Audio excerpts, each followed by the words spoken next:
மனுஷ புத்தி. கஷ்டம் வந்ததா மட்டும் என்ன சொல்கிறோம்? எப்போ யாருக்கிட்ட பேச மாட்டோமோ எல்லாரையும் கூப்பிட்டு வச்சு கஷ்டத்தை சொல்லிட்டு இருக்கோம். சில பேருக்கு குணம் உண்டு, கஷ்டத்தை அடுத்தவங்க இறக்கி வச்சுருக்காங்க, அவன் ஃப்ரீயாக இருக்கும். புரியுதா? எப்பா நீ என்ன சொல்லிட்டுமான்னு கேட்டால் யார்கிட்ட கேள்வி நான் கேட்கவே இல்லையே. அவனை பொறுத்த வரைக்கும் அவன் ஃப்ரீயாக இருக்கணும்னா இதை சைக்கலாஜிக்கல் பண்ணு பேர். அவன் ஃப்ரீயாக இருக்கணும்னா அவன் கஷ்டத்தை இன்னொருத்தன் மைண்டில் ஏற்றி விட்டுட்டு அவன் ஃப்ரீயாக இருக்கும். நாம் அவன் கஷ்டத்தை எடுத்துக்கிட்டு ரோட்டோட அழைச்சிட்டு இருக்கோம். எதுவும் எனக்கு தெரியாது. இதுதான் இன்னைக்கு இருக்கக்கூடிய பார்த்துக்கக்கூடிய விஷயங்கள். அதனால ஒருத்தனுடைய கஷ்டத்துக்கு ஆறுதல் சொல்லலாமே தவிர ஒருத்தர் கஷ்டத்தை ஏற்றுக்க முடியாது. நம்ம என்ன பழக்கம்? கஷ்டத்தை ஏற்றுக்க பழக்கப்பட்டிருக்கோம். அதனால எவன் கஷ்டப்பட்டாலும் யோகா கஷ்டப்பட்டாங்க அவன் கஷ்டத்தை கஷ்டமாக நினைச்சு இவன் குழந்தைட்டு இருப்பான். அந்த தப்பு பண்ணக்கூடாது. அதனால இந்த டாக்டர் ஜோசியர்களெல்லாம் போனீங்கன்னாக்கா அவன் ஃபுல்லாக சந்தோஷமாக இருப்பான்.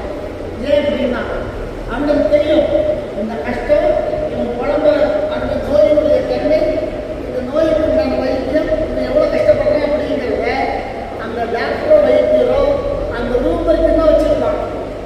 ரூம் விட்டு வெளில வந்துச்சுன்னா மறந்துடுவான். அவன் அதை வச்சுட்டானா அவனுக்கு ரூம் நடத்த முடியாது இல்லையா? ஒரு டாக்டர்கிட்ட போகிறான், 100 பேஷண்ட் ஒரு வேலை பார்க்குறான், 100 கஷ்டத்தை சொல்கிறான். அவன் 100 கஷ்டத்தை சொன்னதுக்கு வீட்டுக்கு போனான்னா அவன் எங்கள் வீட்டை நிம்மதியாக இருக்கிறது.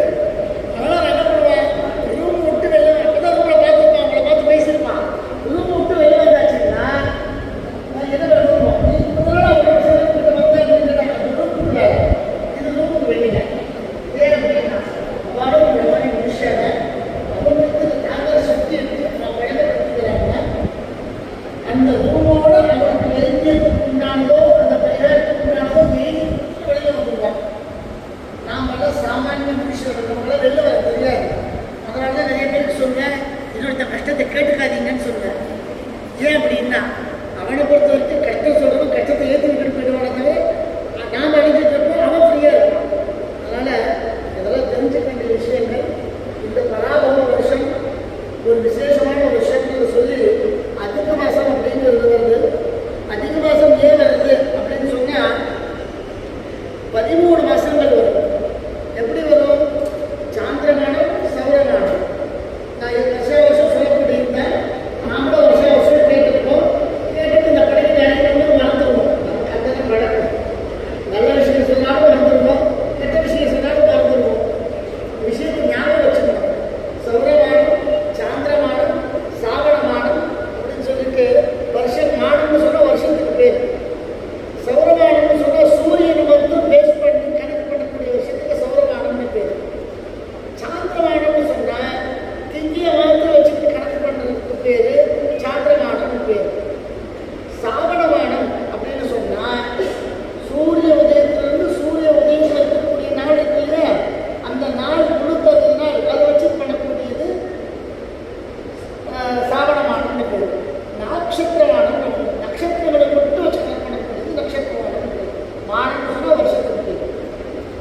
இந்த அதிக மாதம் இருக்கு இல்லையா, இந்த அதிக மாதம் சாந்திரமானத்தில் தான் வரும், சௌரமானத்தில் வராது. சூரியனை பேஸ் பண்ணி பண்ணக்கூடிய வருஷத்தில், அதாவது இந்த ஸ்மார்ட் தமிழ்நாடு அனுஷ்டானம் பண்ணக்கூடிய கேரளா அனுஷ்டானம் பண்ணக்கூடிய பஞ்சாங்கத்தில் 13 மாதம் கேலண்டர் வராது, 12 மாதம் தான் வரும். எவ்வளோ வருஷம் 12 தான் வரும். இந்த கர்நாடகா ஆந்திராவில் 2 வருஷத்துக்கு ஒரு 2 வருஷத்துக்கு ஒரு 13 மாதம் வரும். இந்த 13 மாதம் ஏன் வருதுன்னு சொன்னால் இந்த டெக்னிக்கல் மட்டும் விஷயத்தை சொல்லி நான் முடிச்சுடுறேன். என்ன ஒன்றா வச்சுட்டு ஆச்சாரம் பேசிட்டு அவருக்கு விஷயம் சொல்லிட்டு போயிடும். ஏன்னா அவங்க நல்ல விஷயத்தை சொல்றது நான் சொல்ற விஷயத்தை சொல்லுவாங்க பயன்படுத்தாங்க. அவருக்கு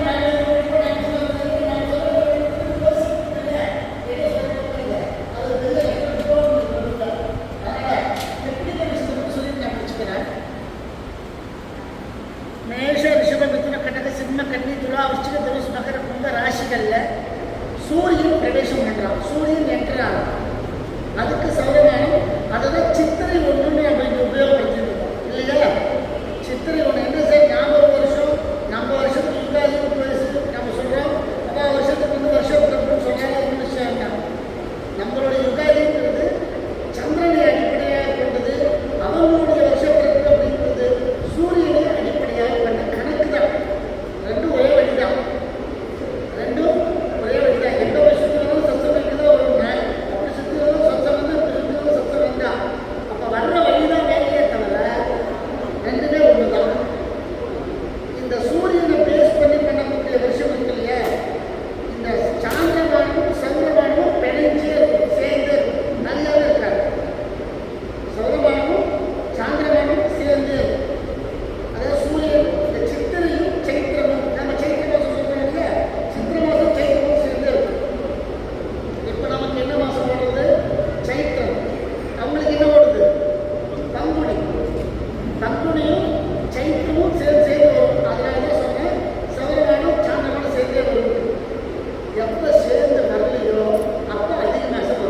இந்த பராபரியா குருன்னா இதுக்கு என்ன கிழமை? எந்த கிழமை? ஒரு வாரம் இல்லையா? இப்போ இன்னைக்கு என்ன மாசம் பிறப்பு? யுகாதியுடைய மாசம் பிறப்பு இல்லையா? எந்தெந்த வருஷம் யுகாதி மாசம் வருதோ, எந்த கிழமையில வருதோ அந்த கிழமைக்கு அதிபதி யாரோ அவன் தான் ராஜா. சரியா? ஒரு பாடம் லெசன் கற்றுக்கணும். ஒவ்வொரு வருஷமும் யுகாதி எந்த கிழமையில வருதோ அந்த கிழமை யாரோடதோ அந்த கிழமைக்கு அதிபதி யாரோ அவன் தான் ராஜாவா இருக்கான். அந்த வருஷம் பூரா அவன் தான் ராஜா. இந்த வருஷம் பூரா ராஜா யாரு? குரு. அவன் தான் ராஜா. மந்திரி யாரு? அவங்களுடைய சௌரவானத்துல தமிழ் வருஷம் இருக்கு. 14ஆம் செவ்வாய்க்கிழமை பிறக்கிறது. எடுத்து பாருங்க. 14 செவ்வாய்க்கிழமையில செவ்வாய்க்கிழமைன்றதுனால குஜன் செவ்வாய் மந்திரி. இதுதான் ஸ்டாண்டர்டு. எந்த வருஷம் எடுத்து பார்த்தாலும் யுகாதி என்னைக்கு பிறக்கிறதோ, என்ன மாதம் அன்னைக்கு யுகாதி பிறக்கிறதோ அந்த கிழமை அன்னைக்கு எந்த கிரகம் இருக்கோ அவன் தான் ராஜா. தமிழ் மாதம் என்னைக்கு பிறக்கிறதோ அவன் தான் மந்திரி. நமக்கும் ஒன்று தான், அவளுக்கும் ஒன்று தான். அப்போ ஏன் ஒரு படிக்க ஆரம்பிச்சோங்க, ஏன் குரு இந்த வருஷம் ராஜான்னு பார்த்தா இன்னைக்கு கிழமை குருவாத்தனைக்கு பிறந்ததுனால, இந்த மாதம் வருஷம் பிறந்ததுனால இந்த வருஷம் பூரா குரு தான் அதிபதியாக இருப்பார். அதனால குரு பிராமணனுக்கு ரொம்ப அனுகூலமாக இருக்கக்கூடிய ஒரு கிரகம். அதை பற்றியான விஷயத்தை ஆச்சார் உங்களுக்கு சொல்லிட்டு இருக்கார். அதனால கிரகங்கள் எப்படி இருந்தாலும் சுதர்மே நிகழும் ஸ்நேக பரதர்மம் பகவான். நம்ம தர்மத்தில் நம்ம தர்மத்தை விட்டுட்டோம்னு சொன்னால் கிரகங்கள்லாம் ஒன்றும் நம்மளை சகாயம் பண்ணாது. சகாயம் யாருக்கு பண்ணும்? நம்ம தர்மத்தில் இருந்து யாருக்கு சிரமம் வருதோ அவளுக்கு தான் கிரகங்கள்லாம் அனுகூலம் பண்ணும். நம்ம தர்மத்தில் நான் இருக்கவே மாட்டேன், ஆனால் கிரகங்கள் மட்டும் எனக்கு அனுகூலம் பண்ண இருந்தது. எப்படி இருக்குன்னா, பையன் கடமையை பண்ண மாட்டான். நம்மள மாதிரி அப்பாக்கள் மட்டும் பையன் கடமையை பண்ணிட்டே இருக்கணும். புரியுது? அப்பாக்கள் மட்டும் கடமையை பண்ணணும். பையன் கடமையை பண்ணான், அவன் பண்ண மாட்டான். நாம் அது மாதிரி தான் நம்ம தர்மத்தை நம்ம பண்ண மாட்டோம். ஆனால் கிரகங்கள் மாத்திரம் நமக்கு எல்லா விதமான அனுகூலத்தையும் பண்ணணும்னு எதிர்பார்க்கும். அப்படி இல்லாமல் நாம் எல்லாம் நம்ம தர்மத்திலே இருந்து அனுஷ்டானத்தில் இருந்து நம்ம சுதர்மத்தை கடைப்பிடிச்சுட்டோன்னு சொன்னால் சகல விதமான ஸ்ரேயஸும் நமக்கு ஏற்படும். இந்த பஞ்சாங்க படத்தினால கிரகங்கள் நமக்கு எவ்வளோ அனுகூலமாக இருக்குது இல்லைங்கிறத நம்ம தெரிஞ்சுக்கிறதுக்கு தானே இந்த வருஷம் பூரா பட்ஜெட்டுன்னு சொன்னேன். இந்த பட்ஜெட் எப்படி போடுறதுன்னு தெரிஞ்சுக்கணும். இதை கிரகஸ்தியை வச்சு நம்ம பட்ஜெட்டை பார்த்துக்க வேண்டியதுதான். நம்ம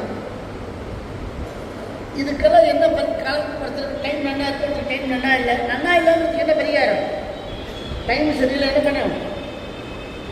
சந்தியாவதனம் தான் பரிகாரம். வேறு எதுவும் பரிகாரம் பெருசாக கிடையாது. சந்தியாவதனத்தை பண்ணும்போது சகல விதமான கிரகங்களும் நமக்கு அனுகூலமாக இருக்கும். எப்படி சந்தியாவதனம்? ஏன் சந்தியாவதனம் பண்ணணும் அப்படின்னா, நித்தியமும் 3 வேளையும் கிரகாராதனை. நம்ம கஷ்டம் வந்தால் என்ன பண்ணுறோம்? டாக்டர் கிட்ட போனால் ஜுரம் வந்தால் என்ன பண்ணுறான்? குரோசின் போடுன்றான் இல்லையா? நம்ம வீட்டில் கை மருந்தே இருக்குது. எந்த ஜுரம் வந்தாலும் 3 நாள் இருந்து தான் போகும். அது உடனே போகாது. இந்த மருந்து சாப்பிட்றது அஜ்ஞானம் நமக்கு, அவ்வளவுதான். இந்த குரோசின் போட்டதுனால ஜுரமெல்லாம் போடலை. 3 நாள் இருந்தது ஜுரம் போகணும், 3 நாள் கழிச்சு தான் போகும். அது ஒரு சைக்கலாஜிக்கலாக குரோசின் போட்டுக்கிறோம், அவ்வளவுதான். மற்றபடி அந்த ரோகத்துக்கு ஒரு தன்மை உண்டு. அது இத்தனை நாள் இருந்து தான் போகணும், அத்தனை நாள் இருந்து தான் போகும். நமக்கு இந்த சந்தியாவதனத்தின் மூலியமாக கஷ்டம் வந்ததுன்னு சொன்னால், இந்த ஆதித்யம் திரப்பியாமி, சோமம் திரப்பியாமி, அங்காரகம் திரப்பியாமி கிரகங்களை ஆராதனை பண்ணணும் தான் நாங்கள் சொல்ல போகிறோம். ஜோசியர்கிட்ட கூட என்ன பண்ண சொல்ல போகிறோம்? சூரியனுக்கு பிரார்த்தனை பண்ணு, சந்திரனை பிரார்த்தனை பண்ணு, இவனுக்கு ஹோமத்தை பண்ணு, அவனுக்கு அர்ச்சனை பண்ணு, இதெல்லாம் சொல்ல போகிறேன். நீ பிராமணனாக பிறந்து நித்தியமும் திரிகால சந்தியாவதனம் கையில் இருக்குது. அந்த திரிகால சந்தியாவதனத்தில் இந்த 3 வேளையும் அர்ஜுன் கொடுத்துட்டே வந்தால், உன்னுடைய சிரம திசைகள் வந்தாலும் கூட இந்த நீ கொடுத்துட்டு இருக்கக்கூடிய சந்தியாவதனத்தில் இருக்கக்கூடிய கிரகாராதனை உன்னையும் குடும்பத்தையும் காப்பாற்றும் அப்படிங்கிறத நம்ம தெரிஞ்சுக்கணும் அதிலிருந்து. அதனால் நாம் செய்ய வேண்டிய முதல் கடமை நம்ம தர்மம் திரிகால சந்தியாவதனம். சில பேர் சொல்லுவாங்க, நான் நித்தியம் சாலிக்கிறவன், ஏனோ ಒಂದು ದಿನ ನಡೆದ್ರೆ ಸಂಧ್ಯಾವದನ ಮಾಡಕ್ಕೆ முடியல, ಆದರೆ நித்தியம் சாலிக்கிறவன் பூஜை ಮಾಡಿ தீர்த்து தொக்கத்தானே வேஸ்ட். நீ சந்தியாவதனம் பண்ணாமல் நீ சாலிக்கிராமத்தில் என்ன அபிஷேகம், ஆராதனை, அலங்காரம், அபிஷேகம் என்ன பண்ணினாலுமே வியர்த்தம். அப்போ நீ பேசிக் என்னன்னா, தஸ்ய மூலம் தி சந்தியான்னார். விப்ரம்னு சொல்லக்கூடிய விருட்சத்துக்கு மூலம் வேர் எதுனா சந்தியாவனம். வேர் இல்லாமல் மரம் நல்லா வளருமா? வளரவே வளராத. டெக்கரேஷன் பண்ணி வைக்கிறோம். அதுதான் நம்ம பண்ணக்கூடிய சாலிகிராம பூஜை. என்ன டெக்கரேஷன்? நிறைய சுவாமி பூஜை, அதுக்கு நிறைய சாலிகிராமத்தில் இருக்குது. இது சுவாமி போட்டுரும், ஆ சுவாமி போட்டுரும், கீழே மாடி தேவை, ஹால் மாடி தேவை, இதே வச்சேன். சந்தேகம் இல்லையா? வேர் நல்லா இருக்கா? மரம் தானே வளரும். நீ ஆர்டிஃபிஷியலாக அதை பண்ணவே வேண்டிய அவசியம் இல்லை. நீ வேருக்கு தண்ணி ஊற்றாம நீ ஆர்டிஃபிஷியலாக இது பண்ணி வச்சாலும் வெளியிலேருந்து பார்க்க வச்சா அலங்காரம் பார்க்கவே தெரிஞ்சிடும் இல்லையா? வெளியிலேருந்து பார்க்க வச்சா அந்த நம்ம வீட்டுக்கு வச்சுருக்கிற அந்த கட்டடங்கள்லாம் இந்த அலங்காரம் பார்க்கறது தெரிஞ்சிடும். நீ சந்தேகம் பண்ணினா மரம் என்ன வளர்ந்துருக்குன்னு தெரிஞ்சிடும். அதனால உங்களுடைய தர்மம் விப்ரம்னு சொல்லக்கூடிய விருட்சம், பிராமணன்னு சொல்லக்கூடிய மரம் நன்னா வளரணும்னு சொன்னால் வேற இருக்கக்கூடிய சந்தியாவனத்தை இந்த பராப வருஷத்தில் இன்னைக்கு எடுத்துக்க வேண்டிய சங்கல்பம், எவ்வளோ சிரமம் வந்தாலும் நான் சந்தியாவனத்தை விடுறதில்லை அப்படிங்கிற சங்கல்பத்தை எடுத்துக்கணும். அதுதான் வருஷம் ஆரம்ப அன்னைக்கு நம்ம இருக்கக்கூடிய சங்கல்பம். அதை விட்டுட்டு பாக்கி எந்த காரியங்கள் பண்ணாலும் நிஷ்பிரயோஜனம், பிரயோஜனம் கிடையாது. நான் சொன்னதுனால யாரோ சாலிகிராமத்துக்கு தண்ணி ஊற்றிட்டு இருக்கிறவா ஊற்றாமல் எடுத்துடாதீங்க. ஆச்சார் கேட்டுருவா சந்தியாவனம் நடந்தாமல் தேவர் பூஜை மாதிரி பிரயோஜனம் இல்லை வந்தா அப்படின்னா அவன் வீட்டில் பண்ணிட்டு இருக்கிற அந்த காரியமும் பண்ணாமல் போயிடுவாங்க. நான் அப்படி சொல்ல வரல. நீ சந்தியாவனம் ஊற்றும் போது, சாலிகிராமத்துக்கு ஜலம் ஊற்றும் போது எப்படியாவது இந்த சாலிகிராமமே என்னை சந்தியாவனம் பண்ண வச்சுக்கணும்னு பிரார்த்தனை பண்ணி தண்ணி ஊற்றிட்டு வாங்க, ஜலத்தை ஊற்றிட்டு வாங்க. புரியுறதா? நீங்கள் சாலிகிராம பூஜை பண்ணுறது எதுக்குன்னா உங்களை சந்தியாவனம் பண்ண வைக்கிறதுக்கு அது சுவாமி உங்களை உற்சாகப்படுத்தணும்னு நீங்கள் இந்த சாலிகிராம பூஜையை பண்ணுறீங்க. நாம் சொன்னாட உடனே நெகட்டிவாக எடுத்துக்கிட்டோம் சில பேர். ஆச்சாரியர்கள் இனிமேல் நான் சாலிகிராம பூஜை மாதிரி எனக்கு பிரயோஜனம் இல்லை, பண்ணிட்டு ஒரு நல்ல காரியம் கொண்டு போயிடும். அது வேண்டாம், பண்ணிகிட்டே இருந்தோம். என்னைக்காவது இந்த சாலிகிராம ஜலமே உங்களை சந்தியாவனம் பண்ண வைக்கும் அப்படின்னு நான் சொல்லிட்டு இன்னைக்கு நம்மளுடைய லட்சாவதி திருவாசி மந்திரபாராயண சமிதி மற்றும் உங்களோட மருத்துவ சேவா சக்தி அதன் மூலியமாக நம்ம இந்த வருஷத்துலேருந்து மாத்வமித்ரன் பஞ்சாங்கம்னு ஒரு கேலண்டர் இன்னைக்கு நம்ம இந்த வருஷம் போட்டுருவோம். இந்த ரகுராமன் சார் மூலியமாக இன்னைக்கு இதை ஒரு இனாகுரல் ஃபங்க்ஷன் மாதிரி அப்படியே வச்சு இது பண்ணிட்டு மேற்கொண்டு உங்களுக்கு எல்லாத்தையும் பண்ணுவார். இதெல்லாம் போராது. இங்கே இருக்கக்கூடிய சுமார் இன்னைக்கு மடிப்பாக்கத்தில் மாத்வா திருவள்ளுக்கேணிக்கு அப்புறமா எங்கே இருக்கான்னு சொன்னால் மடிப்பாக்கத்தில் தான் இருக்கான், வேறு எங்கேயும் இல்லை. ஏன்னா மடின்றதுனால நமக்கு வந்துட்டோமோ என்ன தெரியாது. அதனால் நீங்கள் வந்தும் நம்மளால ஒன்று சேர்க்க இந்த 4 நேரத்தில் ஒன்று சேர்ந்துக்கணும். 4 சுமார் 150 பேர் இங்கே வீட்டில் லீவு போட்டுட்டு இந்த மாத்வ பந்துக்கள்னு சொல்லி பேப்பரில் இருந்தால் பத்தாது, நீங்கள் சேரதுன்னு இருக்கணும் இல்லையா? பேப்பரில் வாங்க வந்து சொல்லி என்ன பண்ணுறது? இந்த மாதிரி சேரக்கூடிய இடங்கள்ல ஒரு குழந்தைகளை ஆக்ஷன் வாங்கும். இதுக்கெல்லாம் நீங்கள் என்ன பண்ணுறீங்க? மக்களையோ ஆட்டாடி தர இவங்களுக்கு வெங்காய ஆணிங்களை ஆட்டி கொடுத்தா அது சாயங்காலம் அப்படி இல்லை. இது மாதிரி விஷயக்கப்பா நாங்கள் ஜனனை நோடும், நம்ம சொத்ததோடு நோடும், நம்ம அக்கா தங்கி நோடும், அண்ணா தம்பதி நோடும், அண்ணனை நோடு, யாரும் நோடுவேன். ஆக்ஷன் வந்து இந்த குழந்தைகளுக்கு இந்த பாத்தியத்தை ஏற்படுத்துறதுக்கு நான் கூட முயற்சி பண்ணணும். குழந்தைகள் வீட்டில் வீட்டுக்கு வரக்கூடாது. முடிஞ்ச வரைக்கும் கையில் விழுந்தோ காலில் விழுந்தோ நீ பண்ணிங்கிற இந்த ராத்திரி நான் நீங்கள் இது எக்ஸ்பிரஸ் பேனுக்கு ஹோக்கு நீ பர்மிஷன் படுத்துறேன்னு சொல்லுங்க. நம்ம குழந்தைங்க வந்துடுவாங்க. நீ மத்தூசருக்காக நீ பஞ்சாங்கத்துக்கு வந்திங்கிற வர ஆயிரத்து வர எக்ஸ்பிரஸ் ஃப்ரீ அப்போ நீங்கள் 1,000 ரூபாய் கொடுத்தாங்க. நல்ல காரியம் பண்ணலாம் இல்லையா சார்? அந்த மாதிரி உங்கள் குழந்தைகளெல்லாம் உற்சாகப்படுத்தி ஆக்ஷன் பண்ணுவோம். இந்த சத்சங்கத்தில் சத்காரியத்தில் எல்லாம் சேர்த்து வைக்கிறோம். சத்சங்கம்னா சம்ஸ்காரம்னா குழந்தைகளை வெளிப்படுத்தணுமே தவிர சம்ஸ்காரம் டிவி பார்க்குறது ஒரு சம்ஸ்காரம் இல்லையா? டிவி பார்க்குறது வந்து ஒரு சம்ஸ்காரம், ஈரமாக போகிறது ஒரு சம்ஸ்காரம். இங்கே மத்திய சங்காருக்கு சத்து விஷயங்களை பார்க்கறது ஒரு சம்ஸ்காரம். இந்த சம்ஸ்காரம் குழந்தைகளை பதப்படுத்தும். அப்போ நம்ம எந்த சம்ஸ்காரத்தை குழந்தைகளை கொடுத்துருக்கோம்? நம்ம கொடுக்காமே அவளே எடுத்துக்கலாம். ஒவ்வொரு ஏன் தெரியாது பார்ப்போம், ஒன்றும் தெரியாதுன்றாங்க. கேட்டுருக்கீங்களா? ஒவ்வொரு ஏன் தெரியாது. இதற்கெல்லாம் ஒரு புதுசு ஏன் மாடலாம். அந்த குழந்தைக்கு சின்ன செல்போன் கொடுத்து பாருங்க, உள்ள நுழைண்டாத இடத்துல மூடிக்கலாம். அவனுக்கு அந்த போல இருக்கிற குழந்தைய ஏன் ஒரு சத்சங்கத்தை உட்கார கூடாது? நம்ம சத்சங்கத்தை கழிச்சுங்களான்னு சொன்னால் மாத்திரம் சிக்கும் போகுது. அது ஏன் போட ஏன்னு அர்த்தம் ஆகுன்றாங்க. நாம கெடுக்கிறது குழந்தைகள் எப்படி கெடுக்கிறோம்?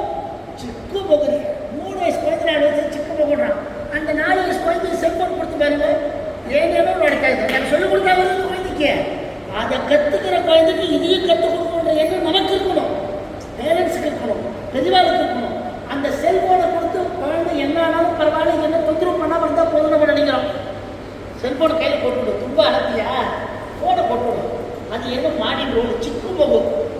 செல்போனை கொடுக்கும்போது சிக்கு போகுது தான், நீங்கள் ஐசி வரும்போது சிக்கு போகுது தான். தப்பு நாம் தான் பண்ணுறோம். அதை தெரிஞ்சுக்க, அது என்னன்னு தெரியாது. செல்போனில் அந்த விஷயத்தை சயின்டிஃபிக்காக கற்றுக்கிறது, அதுக்கு வேணுங்கிறத பார்க்கறது இல்லை.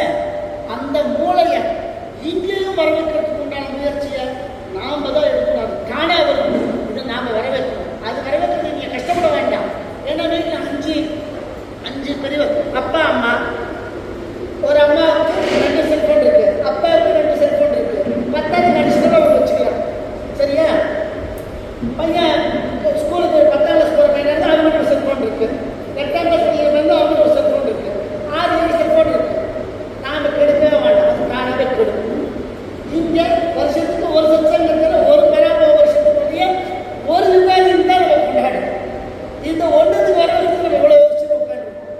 அதனால் குழந்தைகளை எப்பாடுபட்டாவது என் சொத்து முறை நீ பொறுத்தெடுத்தானே, ஏதோ நான் சொத்து முறை நீ பொறுத்தெடுத்தானே, நீ மத்த சண்டாகப்பா, நீ நடுக ஒள்ளகரசில் வந்து போத்துக்கோ, நீங்கள் ஒள்ளது நடுவது ஒள்ள விஷயத்துக்கு கேட்கறானு சொல்லி என் குழந்தைகளை ஐசியம் வாங்குவோம். நான் விளையாட்டுக்கு சொல்லலை, சீரியஸாக சொல்லிட்டு இருக்கேன். சம்ஸ்காரம் மட்டும்தான் ஒரு குழந்தைய பதப்படுத்தும் தெரிஞ்சுக்கணும். நம்ம அந்த சம்ஸ்காரத்தை, நல்ல சம்ஸ்காரம்னு சொன்னால் பதப்படுத்துறதுன்னு அர்த்தம். நல்ல சம்ஸ்காரத்தை கொடுக்கறதுக்கு நம்ம தான் தயாராக இருக்கணும். அதுக்கு நாம் தான் உழைக்கணும். நாம் தான் எப்போடாது பாடுபடணும். சிக்கு மகோ, தொட்டு மகோ, ஸ்கூல் பராமரிக்கிறதுக்கு 1000 காரணம் கிட்டே இருக்கு. பராமரிக்கிறதுக்கு ஒரு காரணம் போகிற, நீ வந்து தான் வேறு எதுவும் பேசக்கூடாது இல்லையா? பராமரிக்கிறதுக்கு 1000 காரணம். ஸ்கூல் இதை, டியூஷன் இதை, என்னென்னமோ வாண்டாதான் சொல்கிறோம். நீ டியூஷன் விட்டுன்னு பரவாயில்ல, நீ வந்து டியூஷன் நீ ஏதோ சாப்பிட்றது இல்லை, நீ ஒன்று பத்தாது சொல்கிறோமே. இந்த ஒத்துமை, இந்த சத்புத்தி நம்ம எல்லாருக்குமே வீட்டில் இருக்குன்னு சொல்லி கேட்டு இந்த பராமர சக்கரங்கள் ராமந்திராச்சார் உங்களுக்கு எல்லா விதத்திலையும் எடுத்து சொல்லி சகல விதமான சிதறியை கொண்டு வர சொல்லிட்டு இந்த மத்திய சங்கா மத்திய சேவா ட்ரஸ்ட்டுன்னு ஆரம்பித்து நம்ம பெரிய லெவலில் இடத்துக்கு முயற்சி பண்ணிட்டு இருக்காங்க. நீங்கள்லாம் உங்களுடைய மனசு தானம், போகம், நாசம், மனத்துக்கு 3 நிலை தான். மருத்துவர்கள் சொன்னாங்க, தானம், போகம், நாசஸ்திஸ்ரோ கதையோ பவந்தி வித்தஸ்ய யோ ததாதி ந புங்கே தஸ்ய திருத்தீயா கதி பவதின்னா. தானம், போகம், நாசம். பணம் இருக்கு இல்லையா, பணம், செல்வம், இதுக்கு 3 நிலை தான். நம்ம கிட்ட இருக்கக்கூடிய பணத்துக்கு என்ன நிலை? ஒன்று, உங்ககிட்ட இருக்கிற பணத்தை தானம் பண்ணு. நான் யாரும் கொண்டாட வச்சுக்கோ, நீயே வச்சுக்கோ. அப்போ என்ன பண்ணணும்? போகம் பண்ணு, அனுமதி. என்னது அனுமதி? ஃப்ளைட் அமெரிக்கா போ, லண்டன் போ, எங்கே வேணாலும் போ, பணத்தை வச்சுருக்கேன். ஒன்று தானம் பண்ணு. தானம் பண்ண மாட்டேன்னு சொன்னியா, போகம் பண்ணு. தானம், போகம். நான் தானமும் பண்ண மாட்டேன், நான் போகமும் பண்ண மாட்டேன்னு சொன்னால் என்ன ஆகும்? நாசம். நாசம் என்ன இருக்கும்? நீனாலும் போகாது. கவர்மெண்ட் எடுத்துக்கிறவாங்க இருக்கும். புரியுதுங்க? யார் எடுத்துக்கணுமா? கவர்மெண்ட். இப்போ நீங்கள் பேப்பர்லாம் போடுறான் பாருங்க, கிளைம் பண்ணாத கூட கோடிக்கணக்கில் இருக்குன்னு எப்போ வேணாலும் வாங்கிக்கிறாங்க. அதுதான் நாசம்னு அர்த்தம். தானம், போகம், நாசஸ்திஸ்ரோ கதையோ பவந்தி வித்தஸ்ய. பணத்துக்கு இந்த 3 விதமான நிலை தான் இருக்கும். லோ ததாதி, எவன் கொடுக்கறது இல்லையோ, ந புக்தே, அவனும் சாப்பிட்றது இல்லையோ, தஸ்ய திருத்தீயா கதிர் பவதி, என்ற பணம் 3வது நிலையை அடையும் பர்தகர் சொல்கிறான். அதனால் நம்மளுடைய செல்வங்கள் நீங்கள் அனுபவிங்கோ. இல்லைன்னா ரகுராமன், கிருஷ்ணன் இவங்கெல்லாம் பண்ணக்கூடிய சத்காரியங்களுக்கு அந்த பணத்தை தானமாக கொடுக்கும். தானம், போகம். நான் 2 மாநிலம் அப்படின்னு சொன்னால் சில பேர்லாம் பார்த்துருக்கேன், யாருக்கும் எல்லாம் போயிட்டு எஸ்டி தத்துவே தெரியலான்னு போங்க. நாம் உலக எஸ்டி தேவை, பாஸ்புக்கும் காண, ஒன்றும் காண. இவன் தேடிட்டே இருக்க வேண்டியது தான். வீட்டுக்குள்ளே உட்காந்துட்டு அவன் பேங்க்கான ஆள் கிளைம் பண்ணாத பணம் சொல்லிட்டு ஆர்பிஐயில் போட்டு எடுத்துகிட்டு போயிட்டே இருப்பான். அதுதானே நடக்கும் இல்லையே? மாதிரி நிலைமையெல்லாம் வேண்டாம். நம்மளுடைய ஆர்ஜித்தம் பித்தம் நாம் சம்பாதிக்கப்பட்ட பணமானது சத் காரியத்துக்கு சத் விஷயங்களுக்கு என்னைக்கு உபயோகப்படுறதோ அன்னைக்கு அந்த பணம் புண்ணிய பணமாக மாறுறது.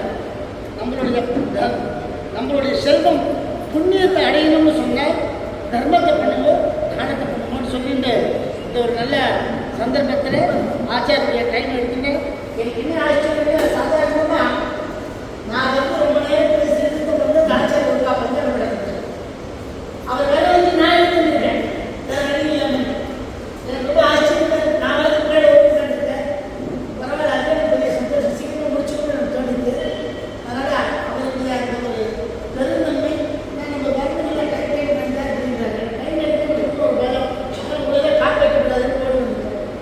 அதாவது பராபவ சங்கர் ரெண்டு சங்கல்பம் திருக்கால ஸ்ரீராமன்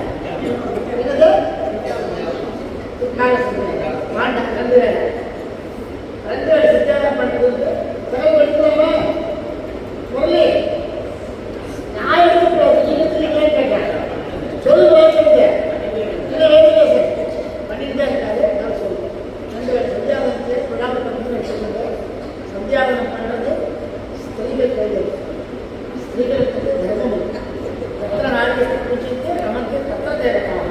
உங்கள் வீட்டுக்காரங்களாம் வரதுக்கு முன்னாடி சந்தியாவனம் வாங்கிட்டு கோபம் வருவாங்க. எனக்கு கோபம் வரும், நான் மாடுக்காரன் பிடித்தவன் நியமனம் விசாரம் படித்த அப்படின்வாங்க. சத்து விஷயங்கள் தப்பு சட்டம் வந்து தப்பு இல்லையா இல்லையா?